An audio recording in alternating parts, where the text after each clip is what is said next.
The modern digital landscape has introduced a phenomenon that is rapidly reshaping the neurobiology of millions. It is often referred to as gooning, a practice of prolonged, multi-hour, or even multi-day sessions of masturbation fueled by a continuous stream of hyperstimulating novel pornography. While users often describe this as a transcendent or meditative ego death, the reality under the hood of the brain is far more mechanical and concerning. By forcing the nervous system to remain in a perpetual plateau phase of arousal, practitioners are essentially hijacking their own reward circuitry. The brain, which evolved for survival and meaningful connection, is being rewired to chase an artificial, escalating feedback loop of dopamine that leaves behind a wake of cognitive exhaustion, social withdrawal, and a diminished capacity for real-world pleasure. When we engage in these prolonged sessions, we are putting our brain's executive center, the prefrontal cortex, into a forced state of inactivity. This is why logical reasoning, social valuation, and anxiety regulation plummet during these binges. Over time, this repeated behavior causes a downregulation of our dopamine receptors. We become desensitized. We develop a requirement for increasingly extreme, provocative, and novel content, just to feel the same baseline level of excitement we once achieved with ease. This is the definition of a behavioral trap.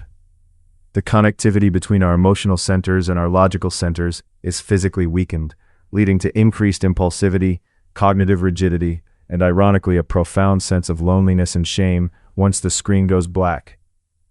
This is where the practice of semen retention becomes a vital tool for reclamation. By choosing to step away from the cycle of constant ejaculation and the associated pornographic binge-watching, you are not merely engaging in an act of physical abstinence. You are embarking on a profound period of neurobiological recalibration. Semen retention acts as a forcing function to stop the instant gratification feedback loop. When you remove the artificial peak of ejaculation, you stop the massive recurring dopamine crashes that have been destabilizing your emotional baseline.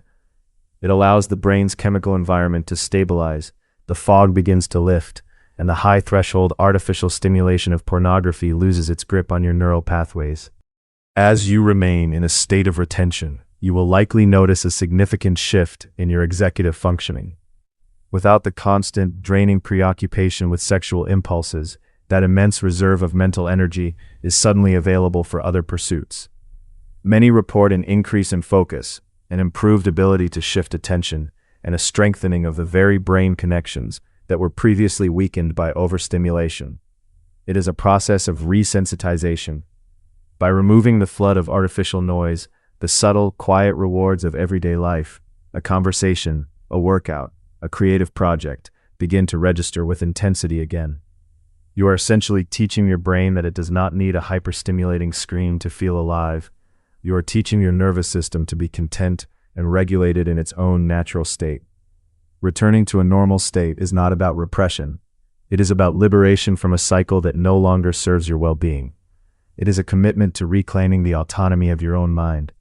By choosing to break the loop, practicing retention, and distancing yourself from the consumption of hyperarousal content, you are giving your brain the time and the space it desperately needs to heal. The plasticity of the human brain is a remarkable thing. It can recover, it can balance, and it can return to a state of calm, stable, and authentic connection. Start small, stay consistent, and recognize that every day you choose balance, you are effectively rewriting your own neural architecture for a life of greater clarity and deeper satisfaction.